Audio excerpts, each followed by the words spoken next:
I am no marriage counselor, but I try to understand and I try my best to understand and grow in biblical advice, no, to couples, right?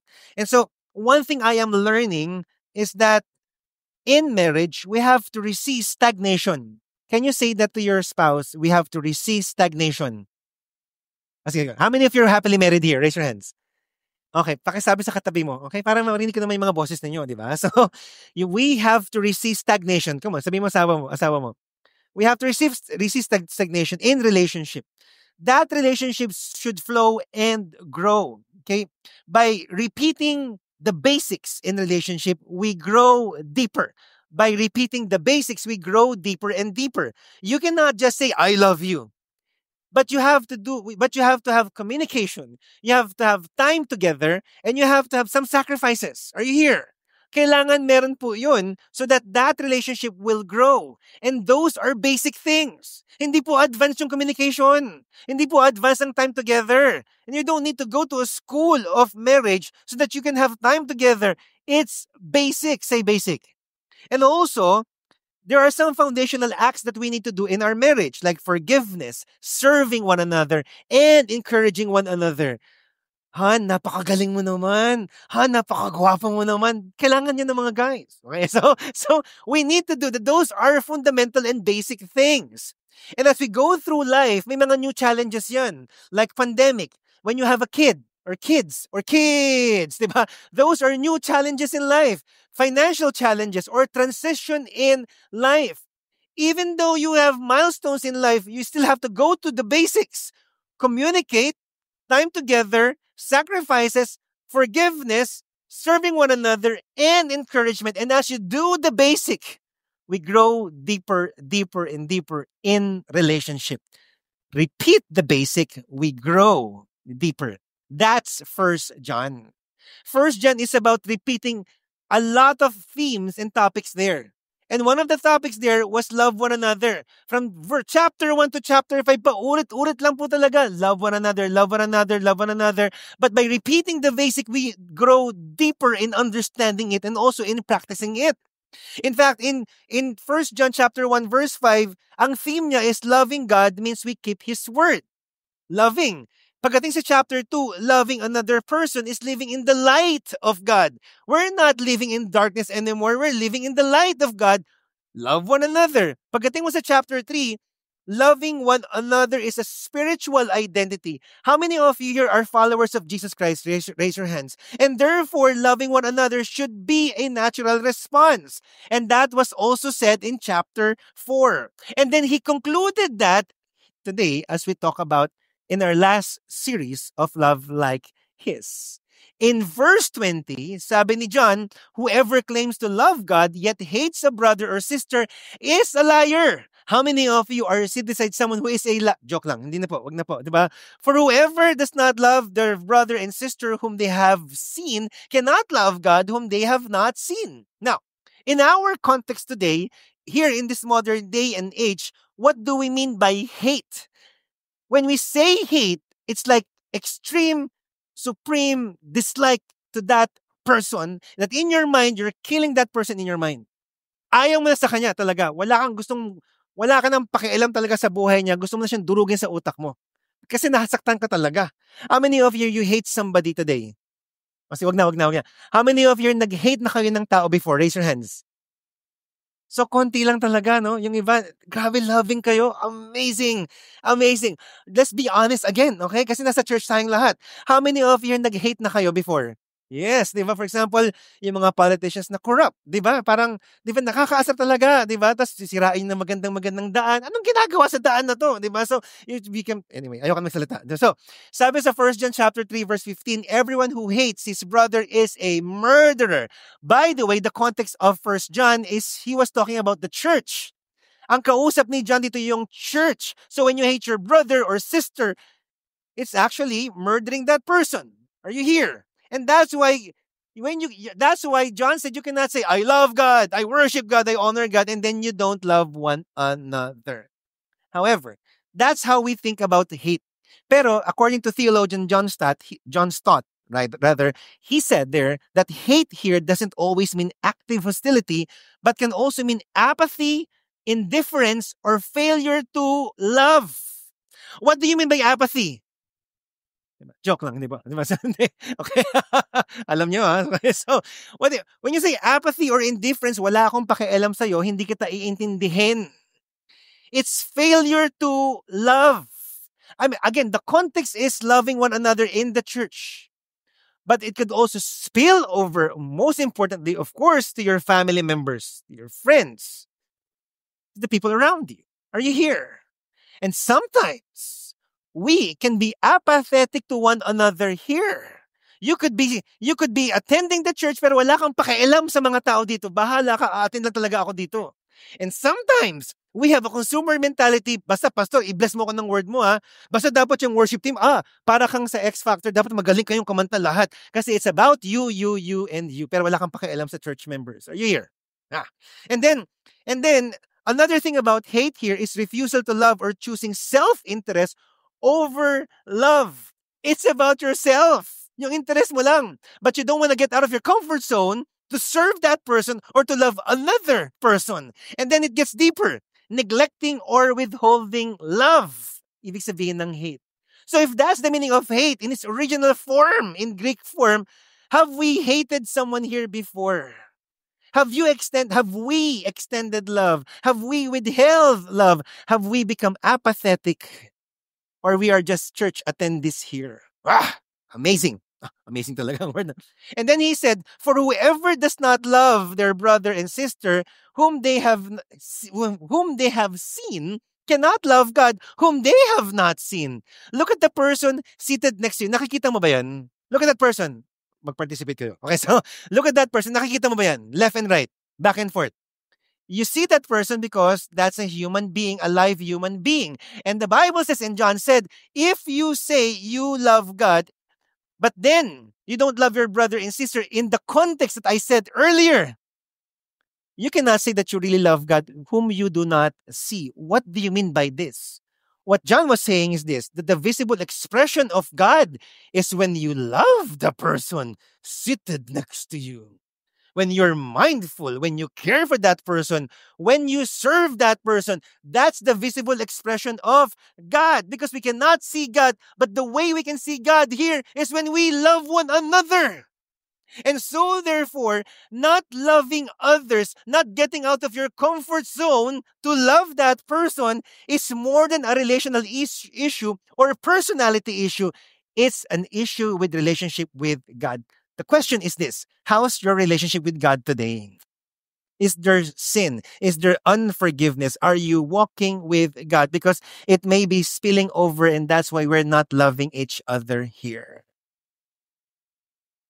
And therefore, you go to God when you cannot love another person. Lord, help me. Ano bang ibig sabihin ng love? Sabi sa Bible, love is patient, love is kind, it does not envy, it does not boast, it does not rejoice in wrongdoing. That's the meaning of love.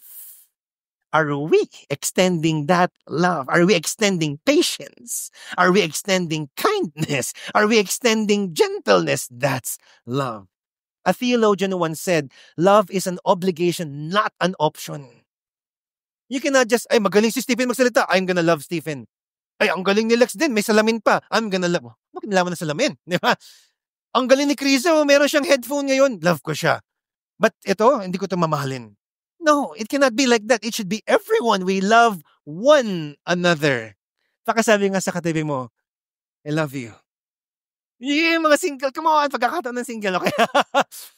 Therefore, loving one another is a lifestyle for Christians. Pakasabi nga lifestyle. This is a lifestyle. And what do you mean by that? What do we mean by that? We are mindful. Say mindful. Selflessly giving love. It's not about us anymore. And we are saying, how can I serve you?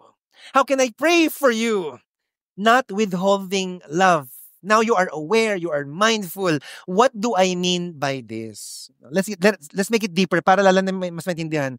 It doesn't mean you like and be close to everyone. Hindi naman si Stephen, lahat kayo magiging best friend na o BFF tayo. Hindi naman siya ganun. In fact, even Jesus Christ had his three inner core, like si Peter, James, and John, right? And so you don't need to like everybody here, but you can still show love to one another here, right? also, it does mean love is more than an emotion. You don't need to wait, kailangan mahal ko siya, dapat may feeling love ko siya. No, it means that even without the emotion, you have to show that love. You have to serve. We ought to do that. In fact, paulit-ulit yung word na ought, to love one another. And also in the context of 1 John, pag binasa mo yun, love should never ignore sin. Why?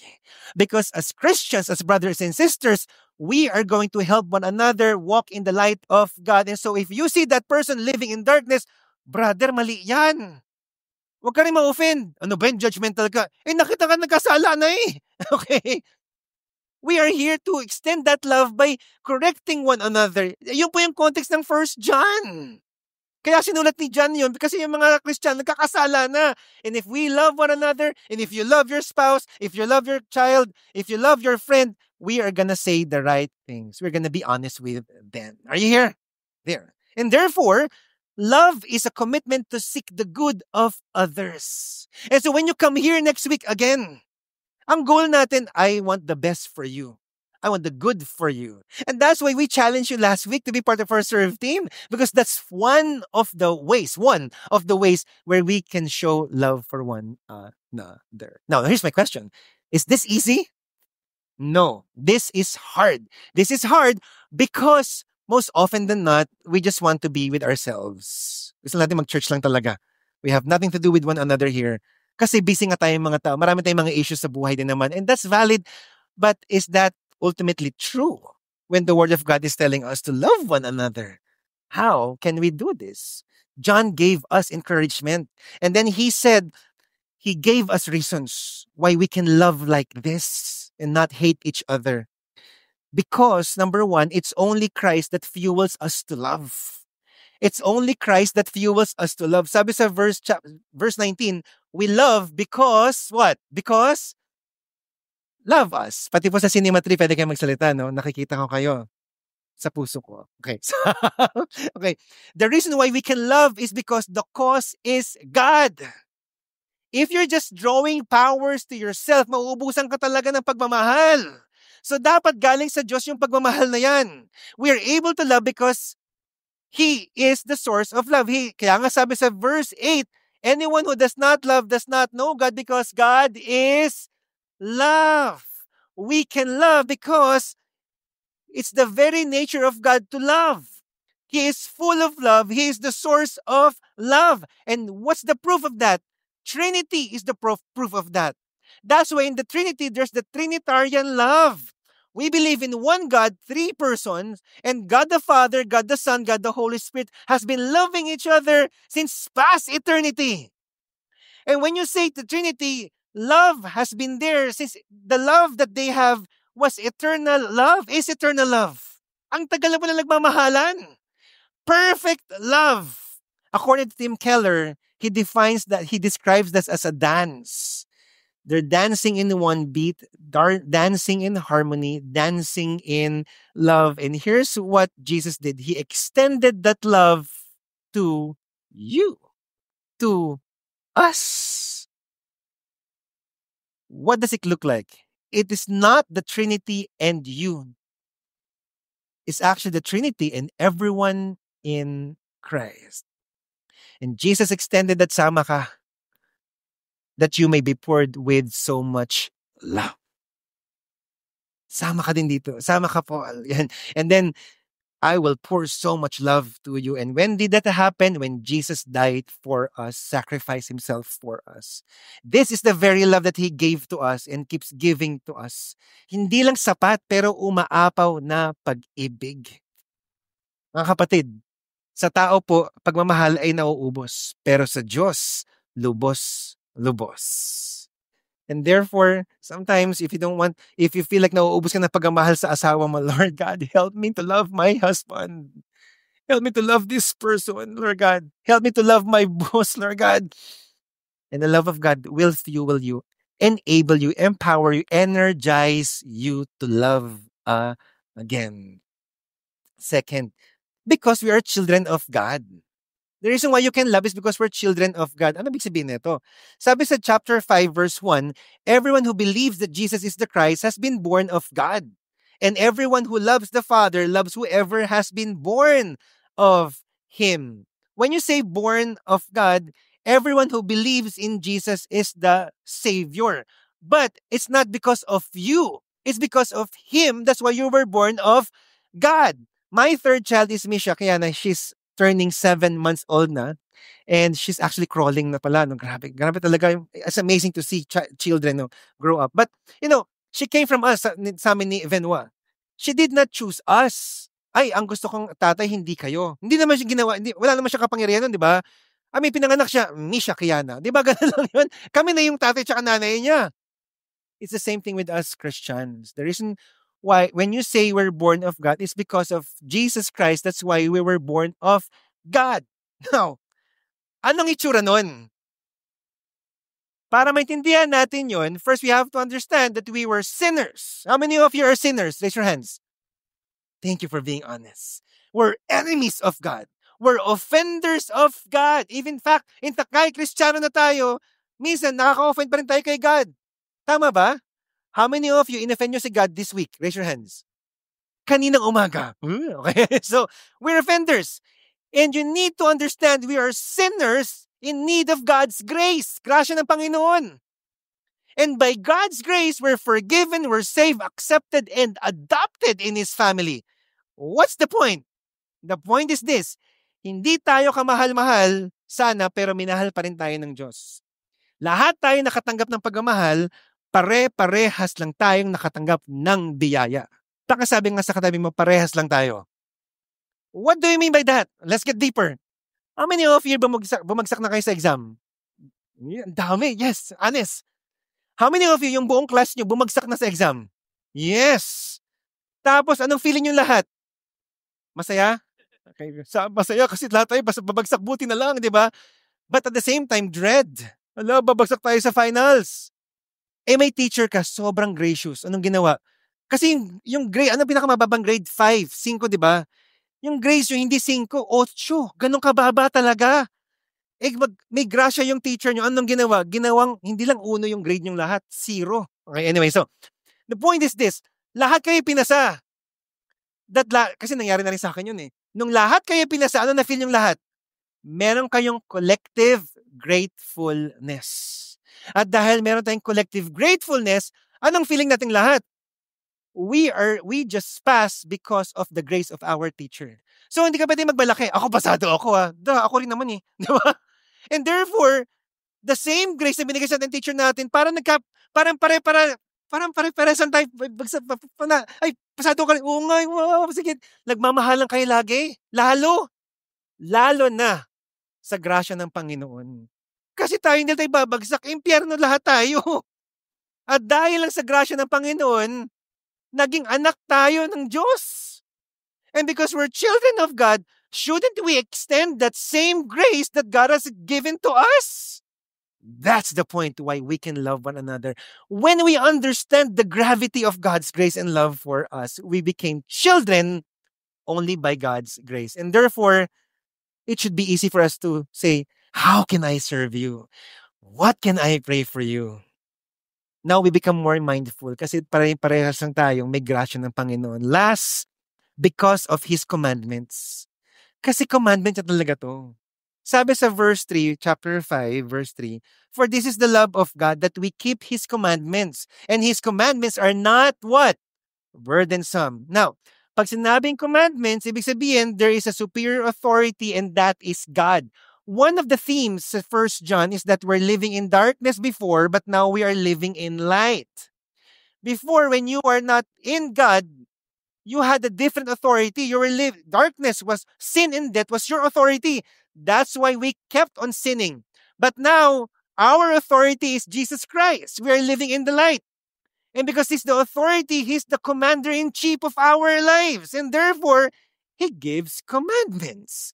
Hindi po suggestion. Ay, suggestion ko, mahalin mo si Stephen. Ay, wish ko lang naman sana si Orpha mahalin mo din, no, i-serve mo. Hindi ganun. It's a commandment na binibigay ng Lord po natin. Sana maintindihan po natin yun. Can I hear an amen? Yes, di ba? But sometimes, ito yung mindset na kailangan nating maintindihan. Kasi minsan meron tayong mindset bilang mga Kristiyano, ang hirap man sundin ng Panginoon. Ang hirap. Pero meron akong theory. Minsan kasi kaya lang mahirap sundin ng Panginoon kasi minsan mga Kristiyano na may kasalanan. Kasi ang ganda ng commandment ng Panginoon pero minsan dinadagdagan natin ng mga rules natin. Ay, bawal yung ganyang buhok. Ay, bawal yung ganyang suot. Hindi kay God yan. Basta wala ka nang makita sa Bible. Di ba? Ang ganda sana, pero dinadagdagan, we interpret it wrongly. And so, we keep doing one rule. If may loophole yung rule mo, gagawa ng bagong rule, bagong rule, bagong rule, bagong rule. Naging legalism na.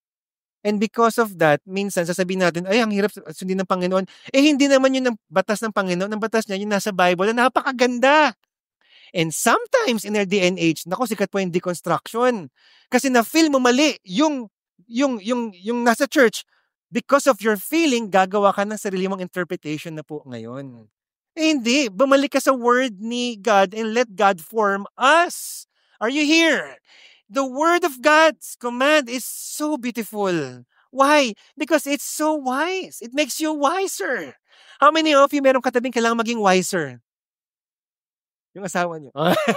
How many of you, ikaw yun, kailangan maging wiser? You go back to God's command. Balikan natin. It's life-giving. And number 3, we have a new heart. Nung na-born again po tayo, sabi si Ezekiel, God has given us a new heart, and in that new heart, yung batas po ng Diyos ang susundin po natin kasi binigay niya po niya sa puso natin. That's why pag naging Christian ka na, you understand, you feel it, di ba? Because somehow, you know that God is moving in your heart. Anak, bawal yan. Anak, huwag mong gagawin yan. Anak, ganito ka dapat makipagrelasyon sa asawa mo. Anak, huwag mo nang replyan yung ex mo. Oh, bawal ba yun? Well, ito sagot ko sa iyo. Wise ba yun? Anyway, so, commandments are so beautiful and the commandment of God is not burdensome. Hindi po mahirap yan. Hindi po mahirap yan. Hindi po heavy yan. We need that. And God is commanding us to love one another because we are in Christ together.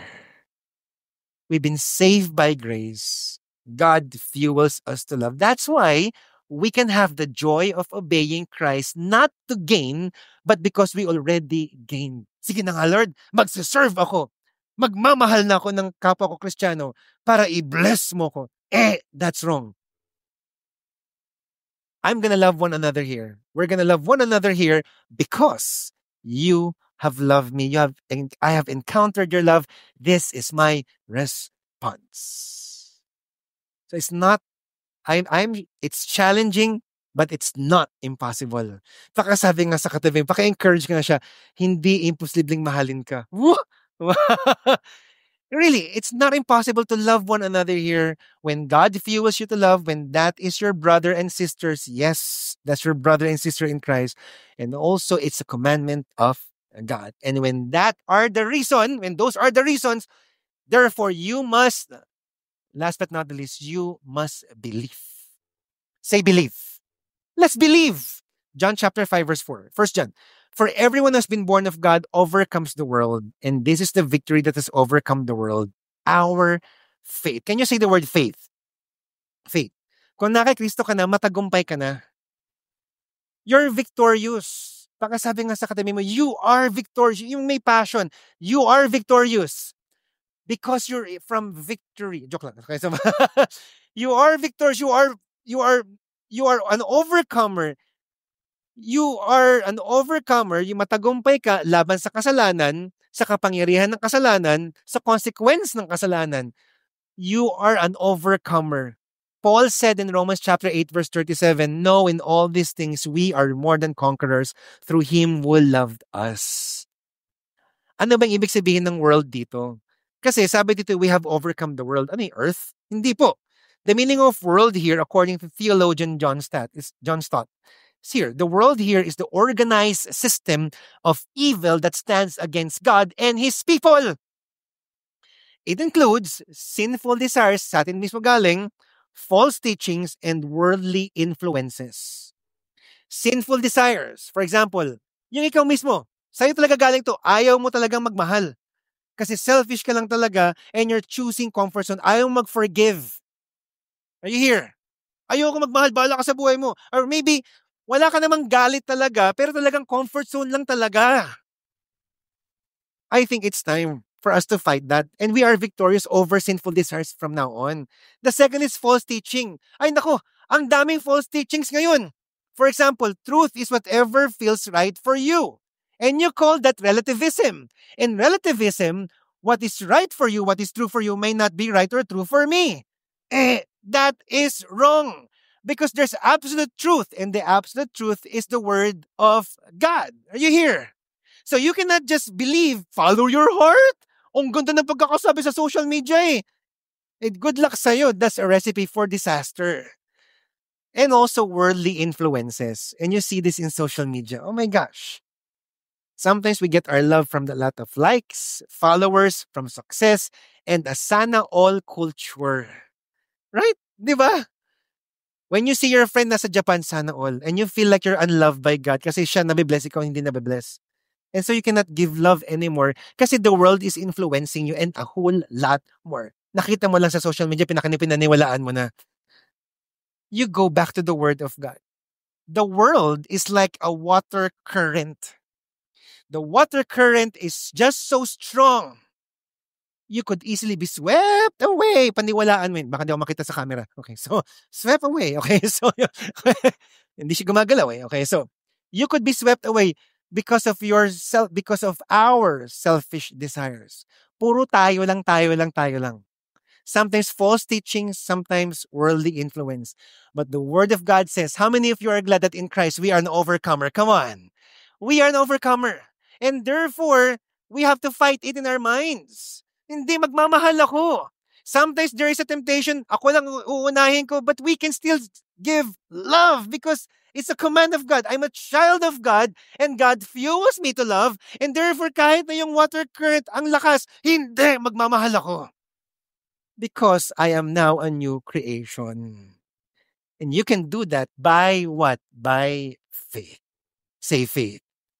That's why it says there, and this is the victory that has overcome the world, our faith. How are we saved? By grace through faith. By grace through faith. How many of you nagpray kayo dati? Lord, I pray for provision ng pandemic. By faith, Lord, you will provide for me. And then guess what? God provided for you. By grace through faith. Some of you here, meron kayong mental health issue. And Lord God, help me with my anxiety. Help me with all my worries. And by faith, Lord God, I am free. And then you have experienced the grace of God, the peace of God. And it's the same thing with loving one another. Lord, by faith, I believe in your word. I will love the person seated next to me. I will love my brothers and sisters. And what do you do with faith? You put faith into what? Action. You put faith into action. And the good news is this. It's God who gives us the faith to believe in Him. So, yun naman bait kay God eh. Siya pa rin yung mauuna. Something so hard to forgive. Really so hard to forgive and understand the person. Lord, by faith, help me, Lord God, to love that person once more.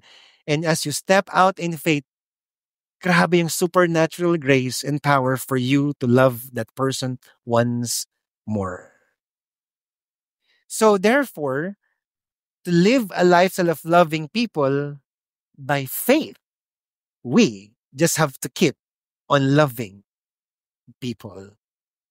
And how do you do that? How do you do that? Nasayan. How do we actually do that? Ang gagawin natin? Maybe, it's high time that we become mindful of each other here. Tama ba? We become aware of what's happening here. Some of you have been here for 2 years. Thank you for being loyal attendees. But we're not called to be attendees. We're called to love one another. And therefore involve yourself in the church. And sometimes what you can do is just to pray to one another here. Some of you matagal na kayo dito, serve the church. Serve God in the church.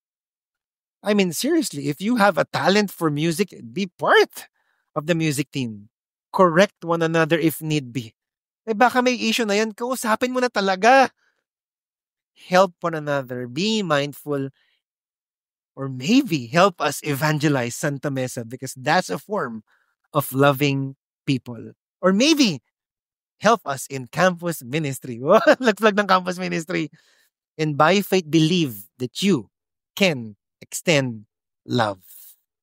And therefore, as I end, loving one another is ongoing reliance and trust upon Jesus Christ.